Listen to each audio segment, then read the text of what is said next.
Hello students, आज आपका topic liquid state का लेक्चर नंबर 2, जिसमें आज हम यहाँ पर सरफेस टेंशन के आगे का पार्ट पढ़ेंगे। जैसा कि इससे पहले के लेक्चर में हमने आपको फैक्टर्स अफेक्टिंग सरफेस टेंशन बताया था, और उससे पहले भी हमने आपको सरफेस टेंशन के बारे में इंटरमॉलिक्यूलर फोर्स और साथ ही साथ कई सारी चीज़ों पे चर्चा की थी। तो एक बार फिर से हम पिछले टॉपिक को रिवाइज करते हैं।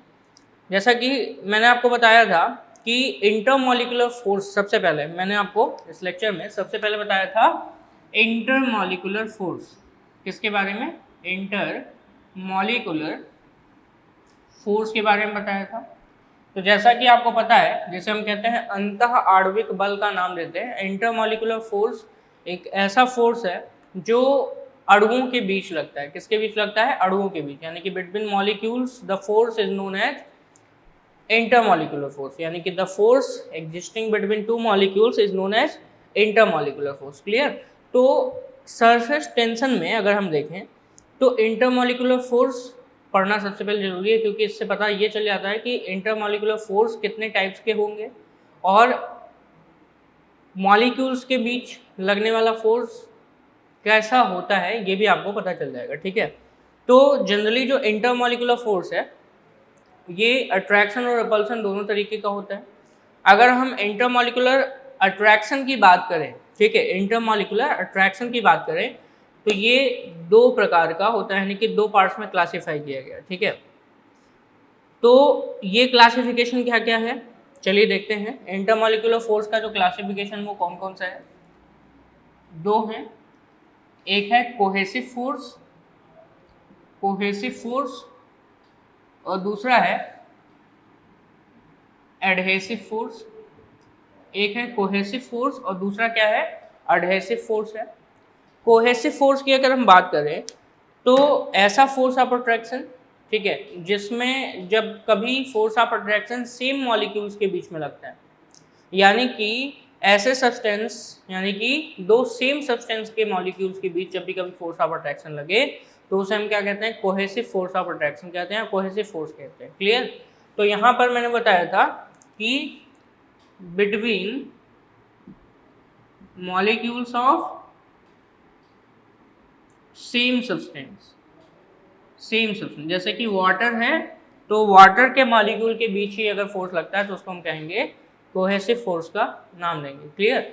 तो ऐसे ही एडहेसिव फोर्स था, जहां पर डिफरेंट सब्सटेंस के मॉलिक्यूल के बीच लगता है, बिटवीन मॉलिक्यूल्स ऑफ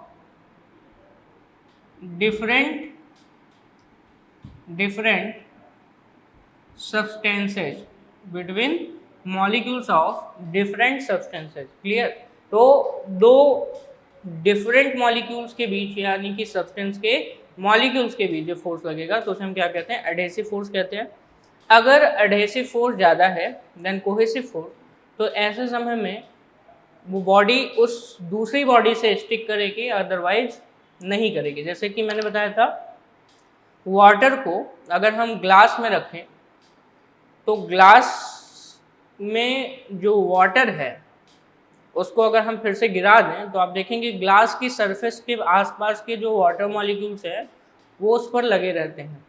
क्यों लगे रहते हैं? क्योंकि वाटर और ग्लास का एडहेसिव फोर्स वाटर के कोहेसिव फोर्स से ज़्यादा होता है, और इसलिए एडहेसिव फोर्स के कारण वाटर ग्लास के सरफेस से चिपका रहता है। ठीक है?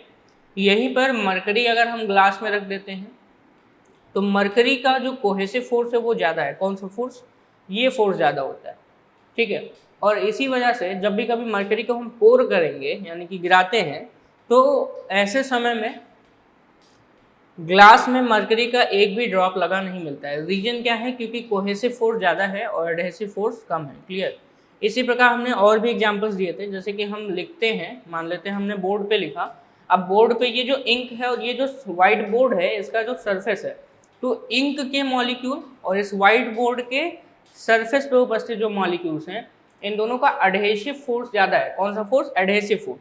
इसलिए इस पर हम इजिली इस मार्कर से लिख सकते हैं। चाक और ब्लैक बोर्ड का भी यही एग्जाम्पल है। एडहेसिव फोर्स के कारण ही चाक द्वारा हम ब्लैक बोर्ड पे लिखते हैं।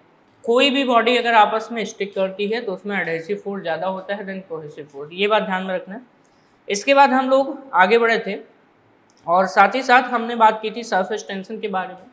तो सरफेस टेंशन के बारे में हमने बताया था कि एक ऐसी फेनोमेना है जिसमें एक इमेजिनरी लाइन हम लिक्विड के ऊपर ड्रा करते हैं, ठीक है, दिस इज लिक्विड और लिक्विड का एक ड्रॉप है, उस ड्रॉप पे हमने एक इमेजिनरी लाइन खींची और इस इमेजिनरी लाइन पे इसके पर यूनिट लेंथ पर जो फोर्स अप्लाई होता है वही इसका क्या कहलाता है, सरफेस टेंशन कहलाता है। इसके पर यूनिट लेंथ पर लगने वाला जो फोर्स है वही इसका क्या कहलाता है, सरफेस टेंशन कहलाता है, यानी कि T = F/L। Per unit length पर लगने वाला फोर्स क्या कहलाता है, सरफेस टेंशन कहलाता है। क्लियर? साथ ही साथ ये स्केलर क्वांटिटी है, आपको पता है, ठीक है, और इसी के साथ साथ इसकी जो यूनिट है वो न्यूटन पर मीटर होती है। लिक्विड हमेशा, या लिक्विड की प्रॉपर्टी होती है कि वो हमेशा उस सरफेस एरिया को गेन करना चाहती है जिसमें उसकी एरिया, सरफेस एरिया कैसी हो, मिनिमम हो, और मिनिमम सरफेस एरिया स्फेयर का होता है। तो इसलिए लिक्विड की जो ड्रॉप्स होती हैं छोटी वाली वो हमेशा स्फेरिकल शेप की होती हैं, यानी कि छोटी ड्रॉप्स जो लिक्विड की होती हैं वो कुछ इस तरीके से स्फेयर शेप में, यानी कि गोल गोल, यानी कि गोलाकार आकार का, यानी कि स्फेरिकल शेप में ऐसे पाई जाती हैं। लेकिन बड़ी बूंदें बीच में चपटी हो जाती हैं, लेकिन किनारों पर इनका जो, अगर एजेस देखें तो एज यानी कि जो किनारा है इनका कर्व्ड होता है। कैसा होता है, कर्व्ड, यानी कि ये किनारों पर कर्व होते हैं, कर्वी लाइक। देखिए कर्वी लाइक यहाँ पे दिख रहा है आपको, ठीक है।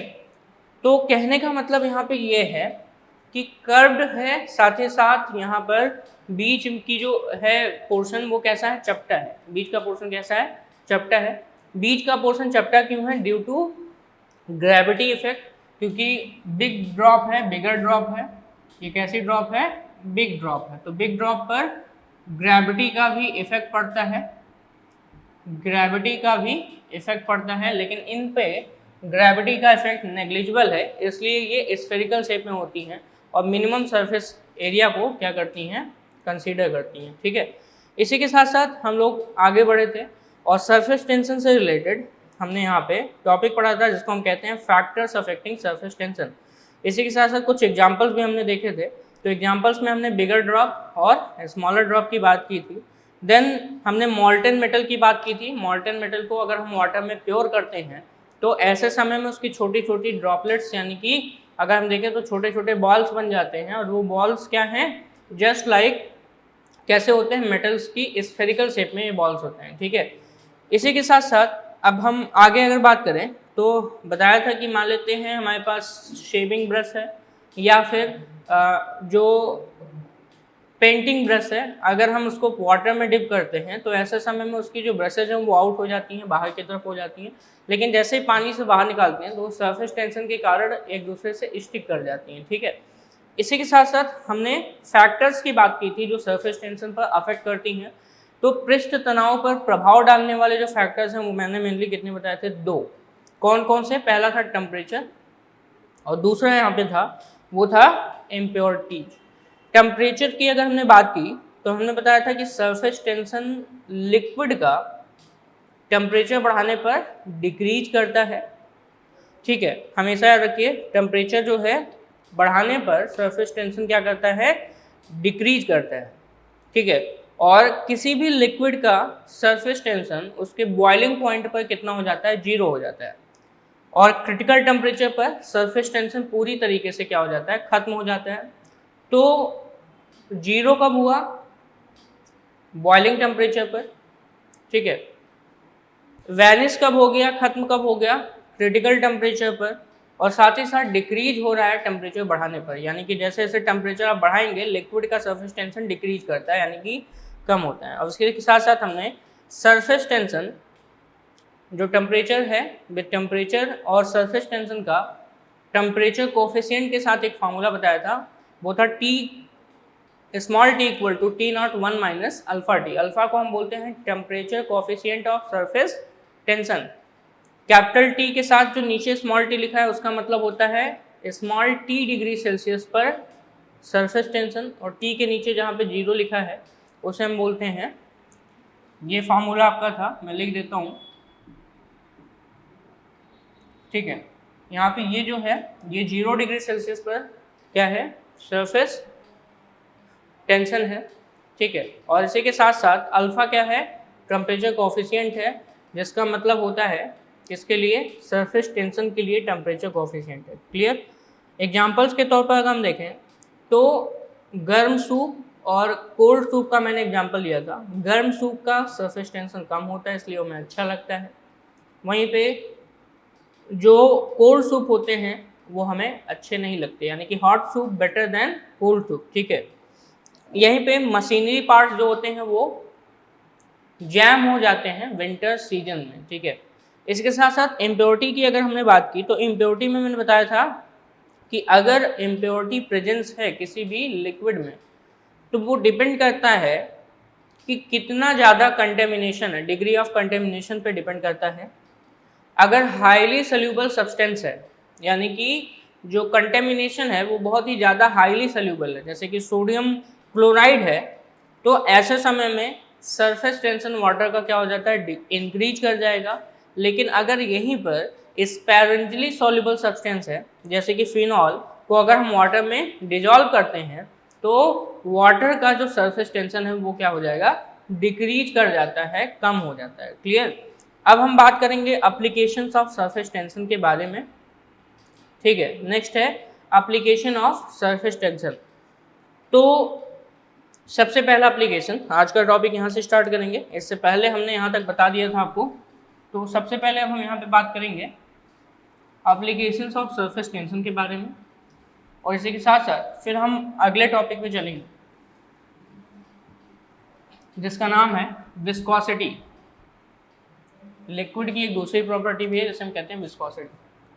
तो एप्लीकेशंस की अगर हम बात करें तो एप्लीकेशन ऑफ सरफेस टेंशन की हम बात करें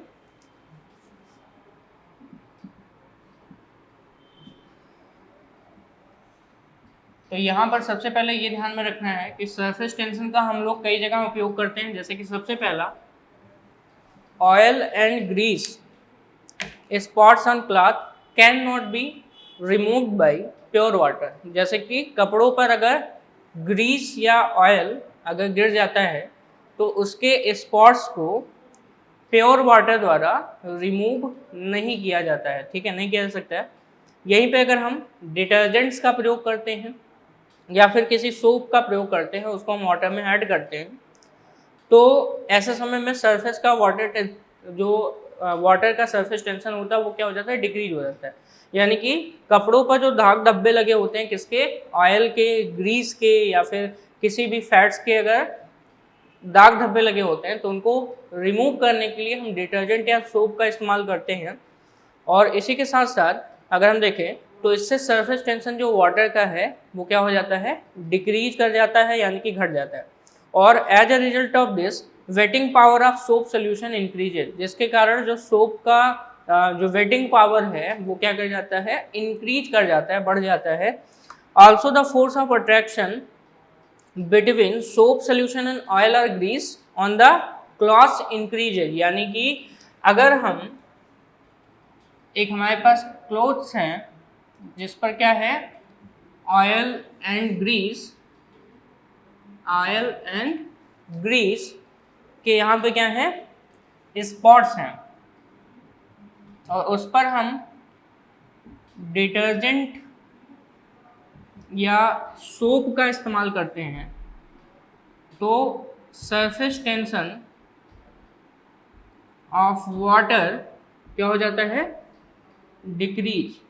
डिक्रीजेज। ऐसे समय में वाटर का सरफेस टेंशन क्या हो जाएगा, डिक्रीज कर जाता है। वाटर के सरफेस टेंशन डिक्रीज करने से सोप या डिटर्जेंट एंड ऑयल्स या ग्रीस के बीच का जो एडहेसिव फोर्स है वो क्या हो जाएगा, इंक्रीज कर जाता है, ठीक है। और एडहेसिव फोर्स इंक्रीज होने के कारण सोप अच्छे से क्लॉथ्स को क्या कर सकता है, क्लियर कर सकता है, और ऐसे समय में जो कपड़े हैं वो आसानी से क्या हो जाते हैं, वॉश कर लिए जाते हैं, यानी कि ईजिली क्या हो जाते हैं, वॉश्ड हो जाते हैं। यहीं पे एंटीसेप्टिक की बात करें तो antiseptics have very low surface tension, ठीक है, जितने भी एंटीसेप्टिक्स होते हैं उनका बहुत ही लो क्या होता है, सरफेस टेंशन की वैल्यू होती है, ठीक है। दूसरा है antiseptics very low surface tension, और हमेशा वेरी लो सरफेस टेंशन होने के कारण इनका हम प्रयोग किसके लिए करते हैं, एंटीसेप्टिक्स यानी कि स्किन पर या वुंड पर इसको हम यूज करते हैं, यानी कि the antiseptics have very low value of surface tension, सबसे कम क्या होता है, बहुत ही लो सरफेस टेंशन का होता है। The low value of surface tension prevents the formation of drops that may otherwise block the entrance to skin or a wound. Due to low surface tension, the antiseptic spreads properly over wound. यानी कि चोट पर, घाव पर जब भी कभी हम एंटीसेप्टिक्स का प्रयोग करते हैं तो इनकी लो सरफेस टेंशन होने के कारण घाव के चारों तरफ ये अच्छी तरीके से क्या हो जाते हैं, स्प्रेड हो जाते हैं, ठीक है। लो सरफेस टेंशन के कारण ये क्या होते हैं, स्प्रेड हो जाते हैं। इसी के साथ साथ अगला है वो है surface tension of all lubricants oils and paints kept low so that they spread over a large area. जैसा कि अभी एंटीसेप्टिक के बारे में आपने पढ़ा, ऐसे ही जितने भी ऑयल होते हैं, जितने भी पेंट्स होते हैं, जिनके द्वारा हम क्या करते हैं, जनरली चीज़ों को पेंट करते हैं, तो उसका सरफेस टेंशन बहुत ही लो रखा जाता है, ठीक है। और due to low surface tension of oil and paints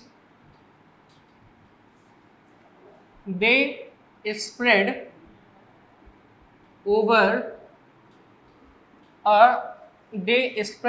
a large area. ये कहाँ पे फैलते हैं, लार्ज एरिया को क्या करते हैं, कवर करते हैं। Due to low surface tension of oil and paints they spread over a large area, ठीक है। और ये जो ऑयल की बात कर रहे हैं इसको हम कहते हैं lubricating oil, lubricating oil and paints, ठीक है। और लो सरफेस टेंशन के कारण ही वो ज़्यादा एरिया को क्या करते हैं, कवर करते हैं, यानी कि उस पर स्प्रेड हो जाते हैं। नेक्स्ट यहाँ पे है वो है oil spreads over the surface of water because the surface tension of oil is less than the surface tension of cold water. हमेशा जब भी कभी हम ऑयल्स को अगर वाटर में मिक्स करते हैं तो ऑयल के जो ड्रॉप्स होती हैं वो वाटर की सरफेस पर स्प्रेड कर जाती हैं, क्योंकि ऑयल का सरफेस टेंशन क्या होता है, लो होता है, ठीक है। Surface tension of oil is low, therefore they spread over cold water, therefore they spread over cold water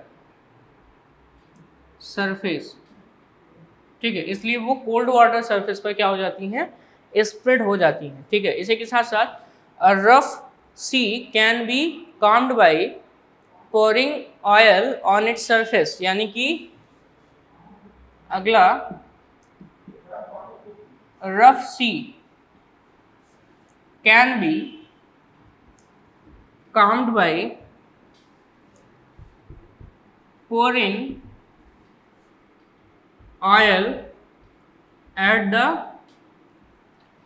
oil at the surface, यानी कि इसके जो रफ सी होती हैं, रफ सी मतलब जहाँ पे लहरें बहुत ज़्यादा उत्पन्न होती हैं, तो अगर उनके सरफेस पर हम ऑयल को डाल देते हैं तो ऑयल डालने पर क्या होता है यहाँ पे कि उनका सरफेस का जो एक तरीके से जो लहर है, यानी कि जो वेव्स होती हैं वो calm डाउन हो जाती हैं, यानी कि शांत हो जाती हैं, ठीक है।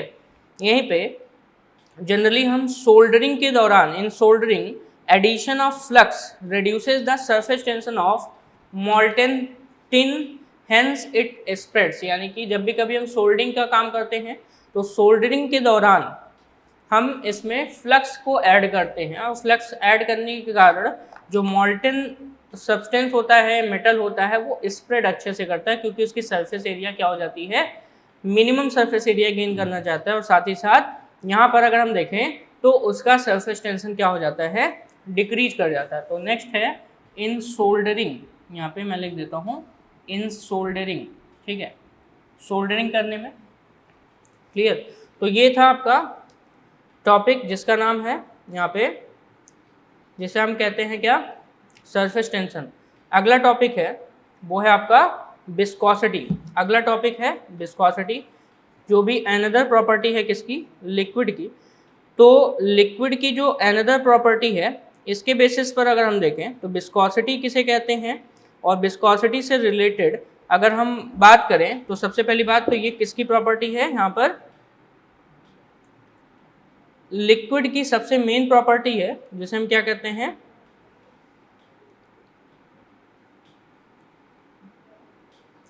विस्कोसिटी का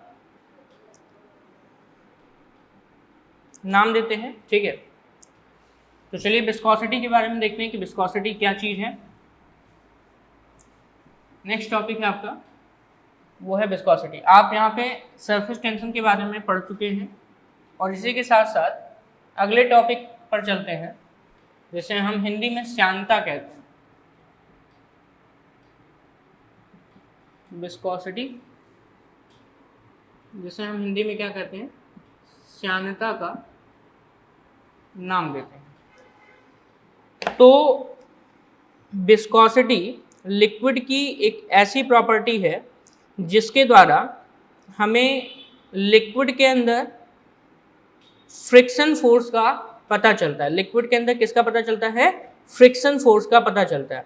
अगर हम लिक्विड के अंदर फ्रिक्शन फोर्स की बात करें तो यहाँ पर ये ध्यान में रखना है कि जब भी कभी लिक्विड का फ्लो होता है, और लिक्विड का कैसा फ्लो होता है, स्टडी स्टेट फ्लो होता है या स्टडी फ्लो होता है। स्टडी फ्लो का मतलब स्ट्रीमलाइन फ्लो, या जब भी कभी लिक्विड फ्लो कर रही होती है तो ऐसे समय में लिक्विड की लेयर के बीच एक क्या होता है, टेंजेंशियल फोर्स लगता है, और उस टेंजेंशियल फोर्स को ही हम क्या कहते हैं, यहाँ पर विस्कोसिटी कहते हैं, विस्कस फोर्स कहते हैं। उस प्रॉपर्टी को विस्कोसिटी का नाम देते हैं। मतलब समझिएगा, मान लेते हैं ये लिक्विड की सबसे निचली लेयर है, ठीक है, लिक्विड की सबसे निचली लेयर यहाँ पे मैंने बनाई।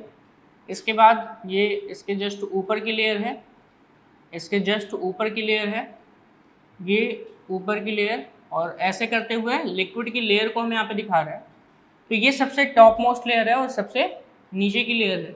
आप देखेंगे तो नीचे की लेयर हमेशा मानी जाती है किस में है, रेस्ट में है।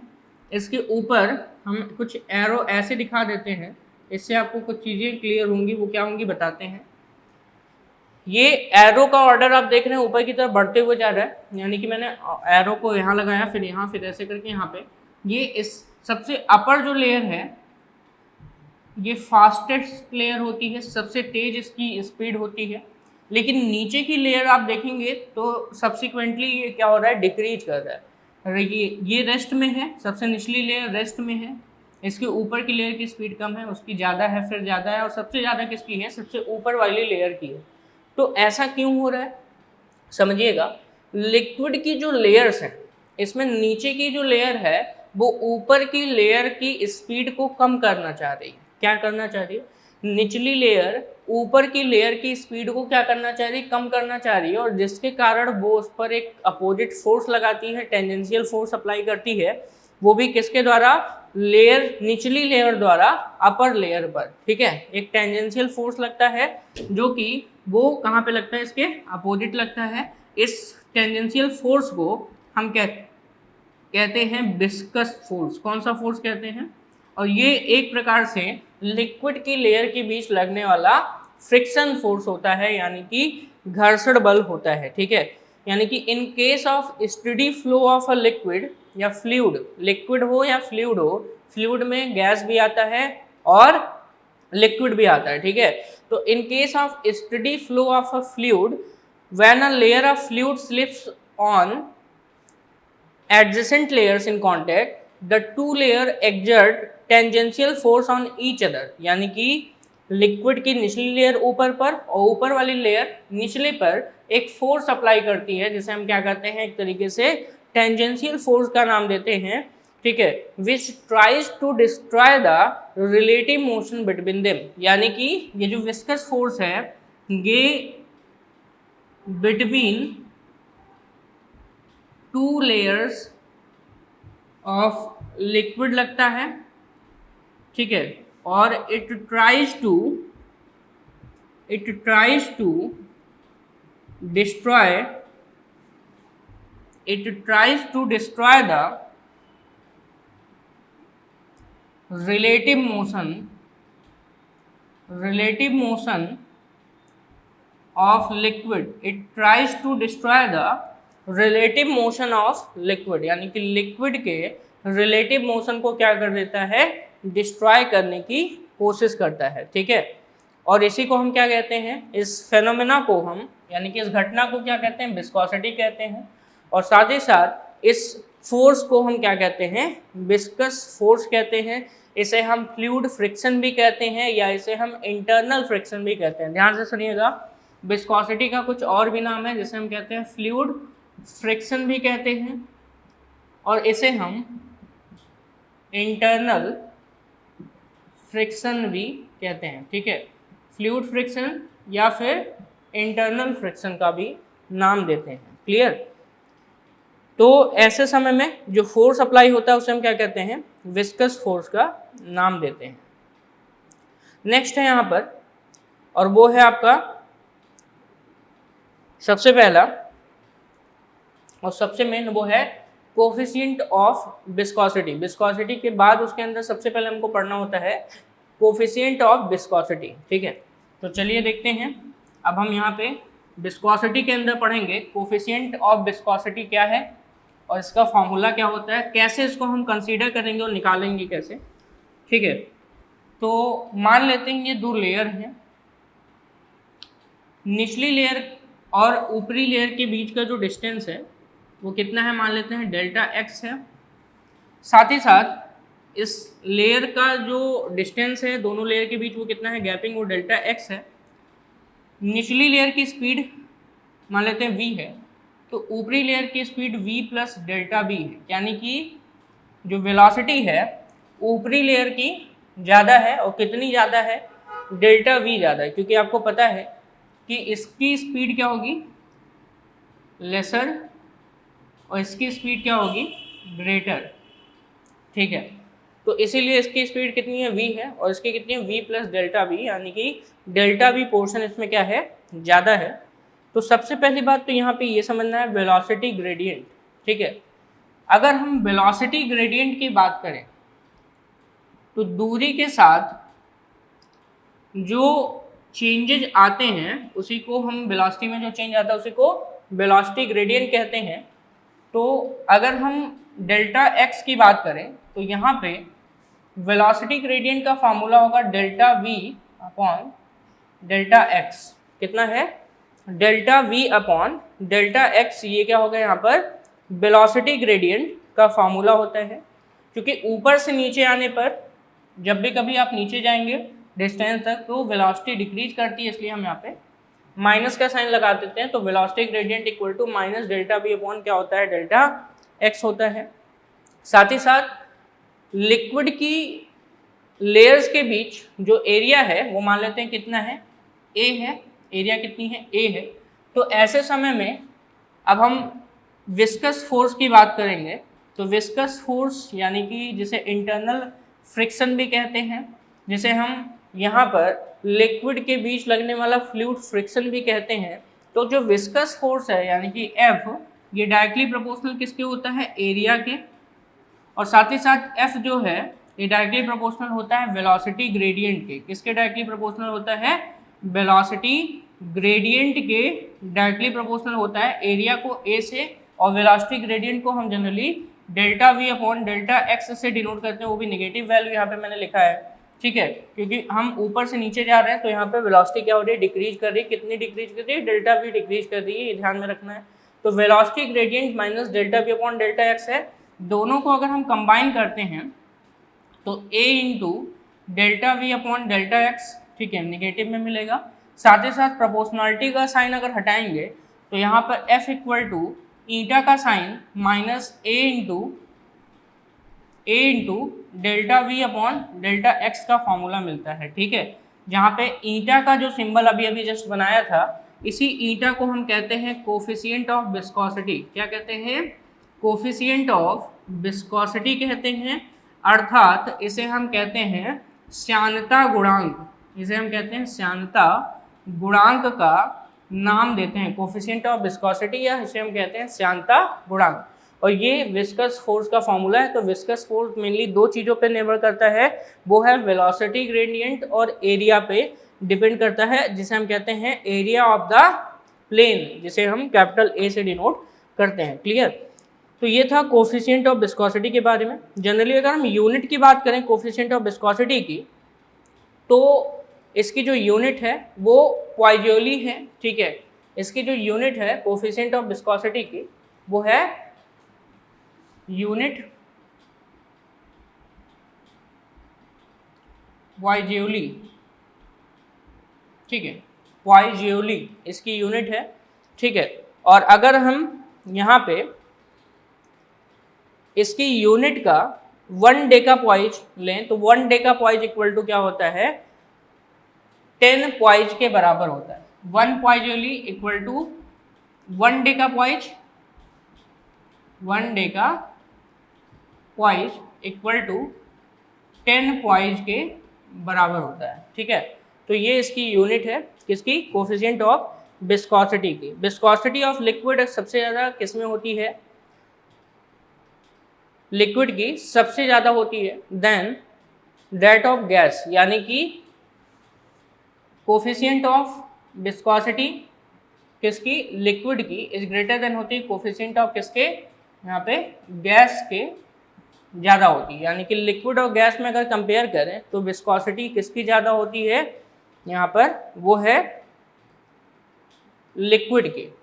जितनी भी चीज़ें आपकी कंसनट्रेटेड होंगी उसकी विस्कोसिटी ज़्यादा होगी। जैसे कि वाटर और हनी में अगर देखें तो वाटर कंसनट्रेटेड नहीं होता है, बट हनी जो है वो कंसनट्रेटेड है, तो हनी की विस्कोसिटी ज़्यादा है, ठीक है, इन कंपैरिजन टू वाटर, ठीक है, इन कंपैरिजन टू वाटर।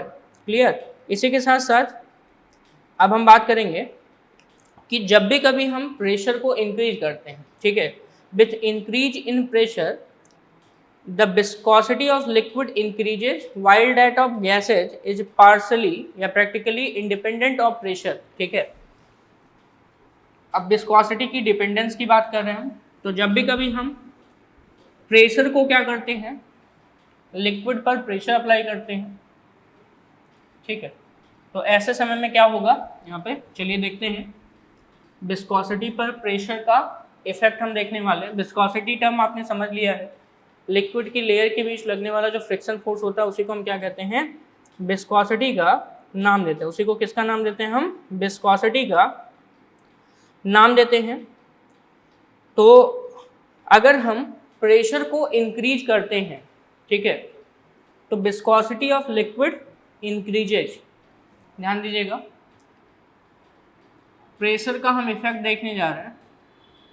तो अगर हम प्रेशर को क्या करते हैं, इंक्रीज, एरो ऊपर है मतलब इंक्रीज है, तो ऐसे समय में विस्कोसिटी ऑफ लिक्विड क्या होगा, इंक्रीज करता है। ध्यान रखिएगा यहाँ पे एक्सेप्ट वाटर, वाटर को छोड़ करके बाकी जितने भी लिक्विड हैं उनकी विस्कोसिटी क्या होती है, इंक्रीज करती है। तो जब भी कभी हम क्या करते हैं, प्रेशर को इंक्रीज करते हैं, तो ऐसे समय में लिक्विड की जो विस्कोसिटी है वो क्या करेगी, इंक्रीज करती है। जबकि गैस की अगर हम बात करें तो गैस की इंडिपेंडेंट ऑफ प्रेशर होती है, प्रैक्टिकली क्या होती है, इंडिपेंडेंट होती है, ठीक है। यहीं पर अगर हम सिर्फ वाटर के लिए देखें तो फॉर वाटर एक्सेप्ट वाटर मैंने लिखा है, तो प्रेशर इंक्रीज कराने पर विस्कोसिटी ऑफ वाटर क्या होगा, डिक्रीज करता है। ठीक है, वाटर मैंने एक्सेप्ट वाटर लिखा है, एक्सेप्शन का केस है। तो जब भी कभी इंक्रीज करते हैं प्रेशर तो ऐसे समय विस्कोसिटी ऑफ वाटर क्या होता है, डिक्रीज करता है। ठीक है, इसी के साथ साथ अगर हम देखें तो viscosity of thick liquid like honey, glycerine, coal tar is more than that of thin liquid like water. तो viscosity of thick liquid is more than viscosity of thin liquid। ठीक है, पतले लिक्विड से गाढ़े लिक्विड की जो viscosity होती है वो ज़्यादा होती है। यहीं पर अगर हम विस्कोसिटी ऑफ गैसेस की बात करें तो टेम्परेचर बढ़ाने पर गैस की जो विस्कोसिटी है वो क्या करती है, इंक्रीज करती है। The viscosity of gases, viscosity of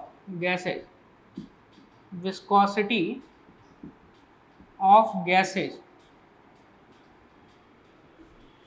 temperature rise करने पर, बढ़ाने पर विस्कोसिटी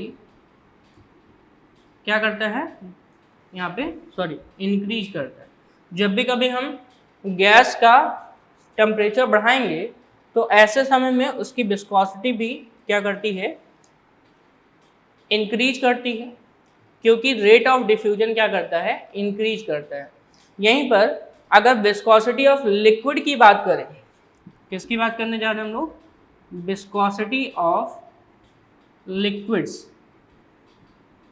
द्रव की अगर हम श्यानता की बात करें तो लिक्विड की जो विस्कोसिटी है ये हमेशा टेम्परेचर बढ़ाने पर क्या करेगी, डिक्रीज करती है। ठीक है, टेम्परेचर अगर आप इंक्रीज करेंगे तो ऐसे समय में लिक्विड की जो विस्कोसिटी है, यानी कि जो यहाँ पे इसकी श्यानता है वो क्या करेगी, डिक्रीज करती है। टेम्परेचर बढ़ाने पर विस्कोसिटी क्या होगी, डिक्रीज करेगी लिक्विड की, क्योंकि ऐसे समय में कोहेसिव फोर्स जो होता है वो टेम्परेचर बढ़ाने पर क्या करता है, डिक्रीज करता है। टेम्परेचर बढ़ाने पर कोहेसिव फोर्स क्या करता है, डिक्रीज करता है। ठीक है, तो ये था टॉपिक आपका किसका, यहाँ पर विस्कोसिटी से रिलेटेड टॉपिक था।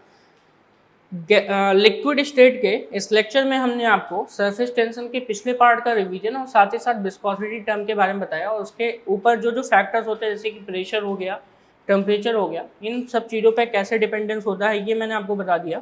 ठीक है, आज का टॉपिक यहीं पे समाप्त होता है। इसी के साथ साथ लिक्विड स्टेट का भी जो टॉपिक है ये समाप्त होता है। Thank you so much.